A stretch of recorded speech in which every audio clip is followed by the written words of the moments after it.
ताई तुला एक सांगू का ग, वाट बघण्यात ना पण एक मजा आहे. असं ना धडधडतात, सगळीकडे तोच दिसतो, सारखा त्याचाच आवाज ऐकू येतो आणि ना जगातली सगळी माणसं ना त्याचाच चेहरा घेऊन असतात. मस्त वाटतं.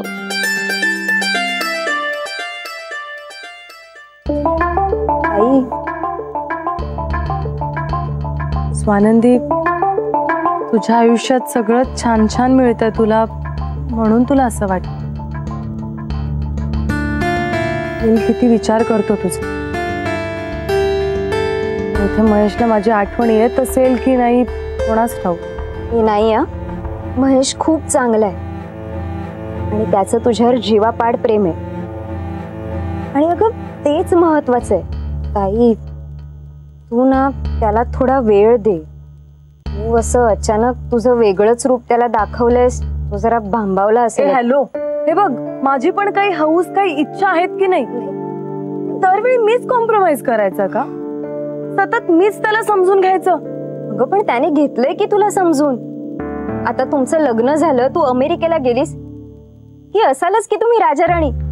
मग ना तुला हवं ते आणि हवी तेवढी शॉपिंग कर. त्याला ना काटकसर करण्याचा रोग आहे. मला माहितीये तो तिथेही तेच करणार आहे. तू आधीपासूनच अंदाज का बांधतेस? कारण मला माहितीये मला काही खरे हिरे वगैरे नाही मिळणार आहेत. तर जाऊ दे, आता अमेरिकन डायमंड पण नाही मिळणार मला. ताई तुझ्या एक गंमत लक्षात आलीये का ग?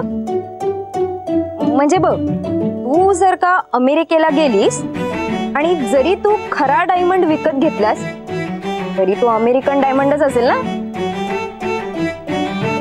मग तू काय कर माहितीये का, तू खूप सारे अमेरिकन डायमंड्स विकत घे. म्हणजे महेशची काटकसर पण होईल आणि तुझी हौस पण पूर्ण होईल. काय झालं? पुन्हा असले सडके जोक्स माझ्या समोर मारायचे नाहीत.